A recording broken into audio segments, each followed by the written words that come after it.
తర్వాత వచ్చేసి వృశ్చిక రాశి. సో, ఈ వృశ్చిక రాశికి వచ్చేసి పంచమ స్థానంలో, పంచమ స్థానంలో శని, శుక్రులు ఉన్నారు పంచమ స్థానంలో.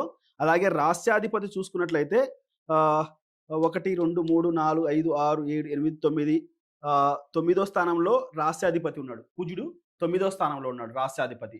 సో, రాస్యాధిపతి 9దో స్థానంలో ఉండడం అనేది చాలా మంచిది. చాలా మంచిది. కాకపోతే ఇక్కడ కుజుడికి అంత బలం లేదు. సో, లగ్నాధిపతిని మనము బలపరుచుకోవడం బెటర్. లగ్నాధిపతిని బలపరుచుకోవడం అంటే మనం కందులు తీసుకెళ్ళేసి కుజగ్రహానికి దానం చేయడం. ఒక సేరుంబావు కందులు తీసుకెళ్ళేసి ఒక మూటలాగా చేసి అది మామూలుగా పండితులకు గాని, అలా గుళ్ళో పూజారులకు గాని దానం ఇవ్వడం అదొకటి. కుజగ్రహం లేదంటే సుబ్రహ్మణ్యేశ్వర స్వామి స్తోత్రం చదువుకోవడం డైలీ.